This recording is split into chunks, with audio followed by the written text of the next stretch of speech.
Saya sebagai moderator di kelompok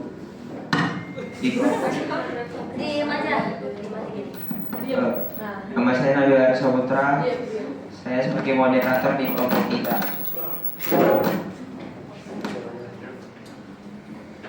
Ada juga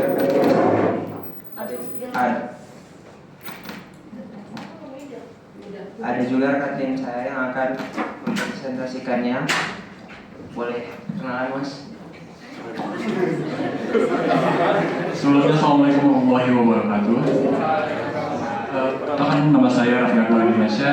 Izinkan saya memperkenalkan kelompok-kelompok kami dari kelompok 3. Yang pertama ada nama Dani Ayumi Soleh, yang ketiga ada Muhammad Faisal Al-Ghifari, yang keempat ada Nabil Arisa Putra, yang kelima ada Felia Rahmawati, yang keenam ada Amelia Wahyu Susanti, yang ketujuh ada Kesya Ataira Putri Cahyadi, lalu ke-8 ada Muhammad Lydia Hamam Al-Hadid, yang ke-9 ada Naila Zahra Haura.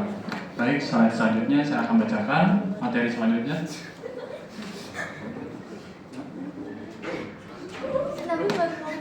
Baik.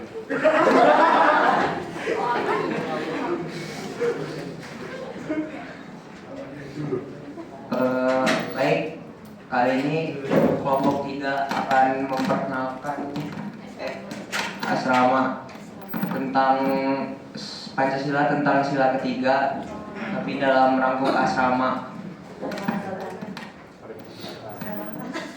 Oke, yang pertama ada asrama Kalimantan Selatan yang akan dijelaskan oleh rekan saya, yaitu Raffi. Ada Mas Raffi, dipersilakan. Terima kasih Mas Nabil. Teman-teman sekalian, saya waktu itu kami bertiga itu dibagi menjadi 3 asrama. Yang pertama itu ada asrama Kalimantan Selatan. Kami di sini menanyakan kepada satu narasumber yang dimana kebetulan beliau adalah mahasiswa di Universitas Negeri Yogyakarta ini. Lalu kami menanyakan tentang 4 pertanyaan, mohon maaf. Yang pertama ada cara menanggapi perbedaan antara budaya, kebiasaan dan lain di asrama itu gimana sih? Kata narasumbernya menjawab seperti kayak manusia itu molekul sosial di mana berinteraksi antara sesama. Terus maka harus menyadari hal yang tersebut semuanya kembali ke individu. Lalu yang pertama, pertanyaan yang kedua saya menanyakan kepada narasumber, yaitu sesama dari Kalimantan Selatan itu seru tidak atau ada perasaan jenuh? Karena kan biasanya kita kalau sesama nama daerah itu kadang jenuh kan. Nah, tapi menurut narasumber mereka menjawab satu lingkungan ini bisa jadi obat rasa rindu terhadap keluarga yang ada di Kalimantan Selatan, seperti itu kata narasumbernya.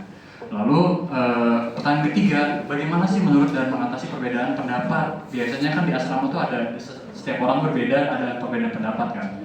Lalu kebetulan narasumber ini adalah ketua dari di asrama ini. Dia menjawab seperti dengan mencari akar masalah, dengan cara menanyakan yang bermasalah baru dibahas bersama-sama. Lalu pertanyaan yang terakhir saya menanyakan kegiatan yang dilakukan untuk memperkuat rasa kebersamaan antara anak-anak yang tinggal di asrama itu gimana sih? Nah, cek. Diam aja. Cek. Iya. Jadi pertanyaan yang keempat itu kan yang dijawab oleh narasumber adalah adanya peraturan beberapa kegiatan. Biasanya ada kegiatan pendidikan, ada forum diskusi, terus ada maulid nabi, kegiatan libur tiap bulan, lalu ada liburan bersama anak-anak bersama. Selanjutnya akan dibacakan lagi kembali oleh Samiron. Oh, di sana. Tahu. Baik. Nah, selanjutnya ada asrama Sulawesi Tenggara. Mungkin asrama Sulawesi Tenggara yang akan dijelaskan oleh Amel. Pada Amel, dipersilakan. Selanjutnya di sini saya akan menyampaikan hasil wawancara kami kemarin di asrama Sulawesi Tenggara. Yang pertama yaitu bagaimana bentuk nilai persatuan yang ada di asrama Sulawesi Tenggara, mengingat di asrama tersebut banyak sekali perbedaan seperti agama, suku, dan budaya. Dan jawaban yang kami terima dari wawancara kemarin yaitu di asrama Sulawesi Tenggara terdiri dari beberapa suku dan berasal dari beberapa kabupaten yang berbeda-beda. Tetapi dalam menghadapi hal tersebut, mereka selalu mengadakan kegiatan gotong royong untuk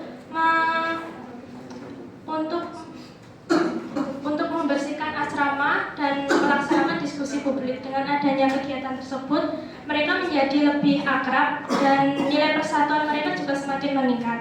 Dan yang kedua yaitu ada apakah mahasiswa di asrama ini sering mengadakan kegiatan diskusi atau kegiatan lintas agama atau budaya untuk saling menjaga persatuan. Dan jawaban yang kami terima dari wawancara kemarin yaitu untuk kegiatan diskusi di asrama Sulawesi Tenggara ini jarang dilakukan, tetapi dengan di akhir tahun ini mereka sering mengadakan kajian, dan dengan diadakannya kajian tersebut mereka menjadi lebih sering bertemu dan mereka juga lebih akrab dan nilai persatuan mereka juga semakin meningkat. Dan yang ketiga yaitu apakah di asrama Sulawesi Tenggara sering diadakan acara tahunan ataupun untuk mempererat persatuan di antara mereka.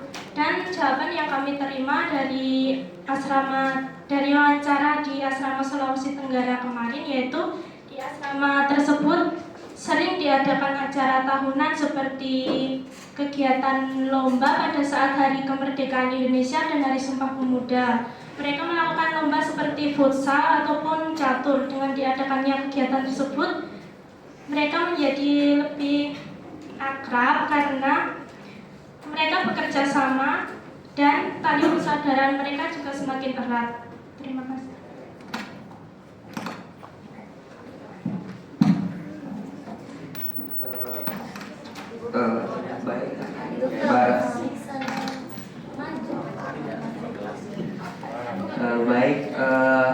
Berikutnya yaitu ada asrama Bekasi yang akan dijelaskan oleh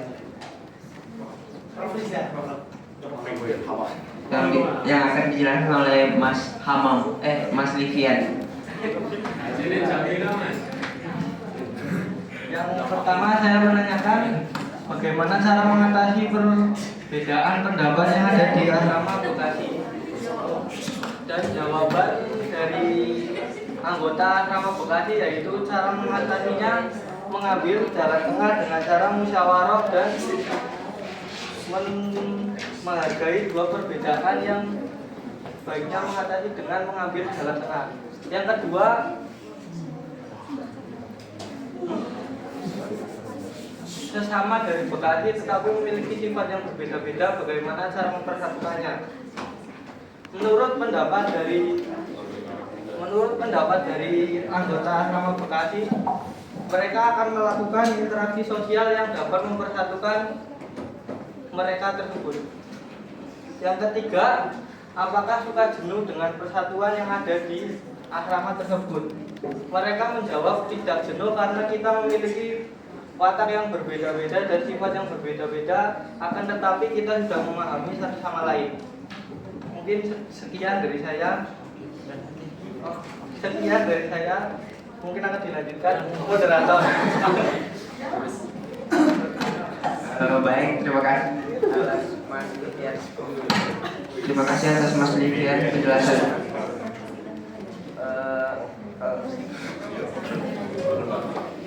Selanjutnya penggalian nilai yang akan dijelaskan oleh Mas Riza. Kepada Mas Riza dipersilakan. Ya, jadi untuk penggalian nilai itu yang pertama ada nilai kebersamaan dalam keberagaman. Itu contoh penerapannya seperti kegiatan bersama, seperti forum diskusi dan juga perayaan. Lalu untuk penerapan yang kedua itu ada gotong royong. Selanjutnya untuk yang kedua itu penyelesaian konflik. Itu penerapannya bisa melalui dua hal, yaitu yang pertama melalui musyawarah dan juga yang kedua melalui pencarian nilai tengah. Lalu yang terakhir ada kegiatan pemersatu bisa dilakukan oleh penerapannya itu ada dua. Yang pertama melalui perayaan nasional, yang kedua melalui aktivitas bersama. Terima kasih. Baik, terima kasih penjelasannya atas Mas Riza. Selanjutnya yang akan ada makna sila ketiga yang akan dijelaskan oleh Mbak Kay. Selanjutnya ada makna sila ketiga dalam Pancasila. Jadi Pancasila itu memiliki 3 makna dalam sila ketiganya. Yang pertama ada makna filosofis, yang kedua ada nilai-nilai utama, dan yang ketiga ada prinsip dasar. Nah, yang makna filosofis itu yang pertama itu ada persatuan dan keberagaman dan mengutamakan kepentingan bangsa. Dan yang kedua itu ada nilai-nilai utama yang yaitu terdiri dari nasionalisme dan patriotisme. Lalu ada toleransi dan cinta tanah air, dan yang terakhir ada prinsip dasar yang terdiri dari Bhinneka Tunggal Ika dan kebangsaan Indonesia. Terima kasih atas Mbak Kay yang sudah menjelaskan. Selanjutnya ada kesimpulan yang akan kembali dijelaskan oleh Mas Raffi. Kepada Mas Raffi dipersilakan. Sebenarnya saya akan menyimpulkan dari presentasi yang kami telah buat. Yang pertama tuh ada sila persatuan Indonesia. Yang pertama ada satu dalam keberagaman.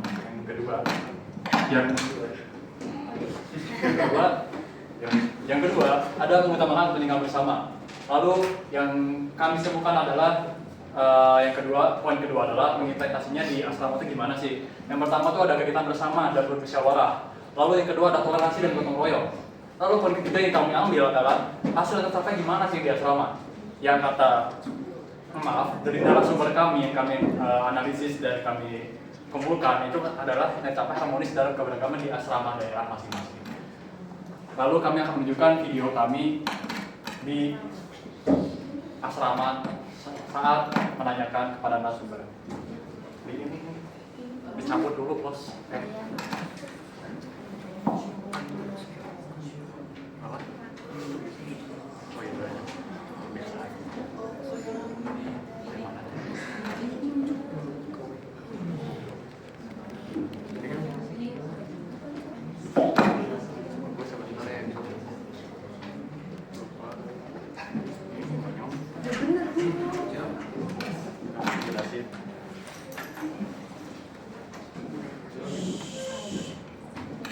Baiklah, ini ada sedikit perkenalan dari kami.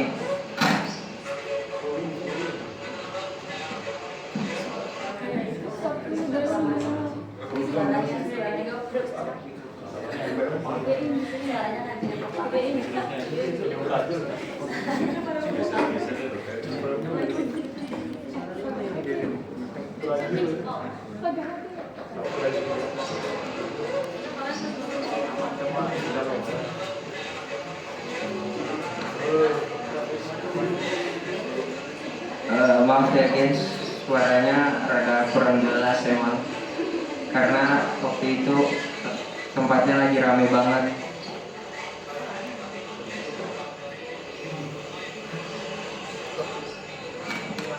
Teman-teman disclaimer ya, kami membuat video ini nggak di asramanya karena narasumber itu berhalangan untuk ada di asrama, karena mereka bisanya dari di luar asrama seperti itu teman-teman. Ini contoh yang pertama, saya di Taman Pancasila dengan narasumber tadi, WD ini.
Teman-teman,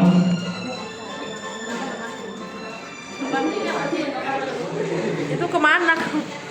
itu kami sedang berjalan ke UGM karena narasumber kami yang kedua di Sulawesi Tenggara merupakan mahasiswa dari UGM, hukum juga.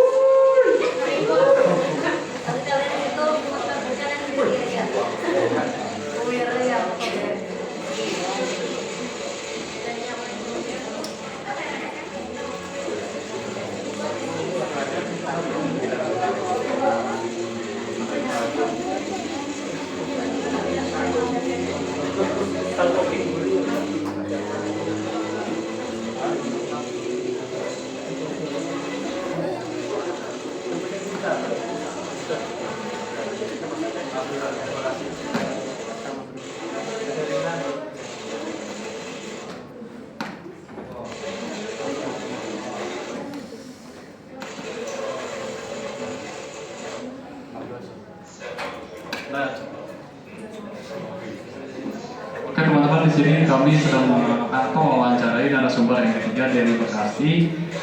Beliau merupakan mahasiswa dari Universitas Negeri Yogyakarta juga. Ini bukannya hukum? UGM. Ini yang ketiga Bu. Dia dari Universitas Negeri Yogyakarta.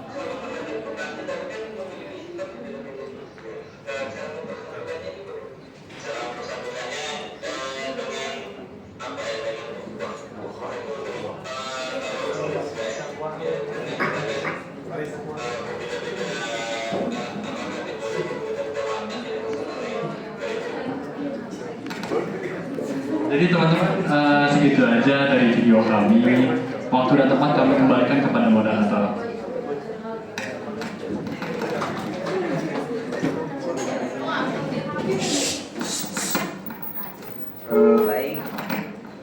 Baiklah.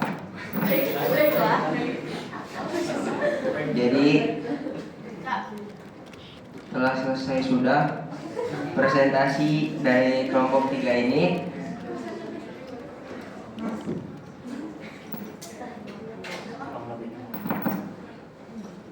Kalau ada kurangnya, mohon dimaafkan. Gak mau. Oh, salah. Ya udah lanjut. Lebihnya mungkin bisa nanti dinilai sendiri.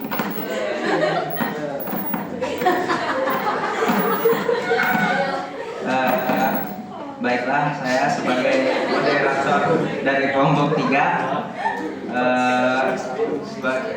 Nabil Aris Saputra pamit undur diri.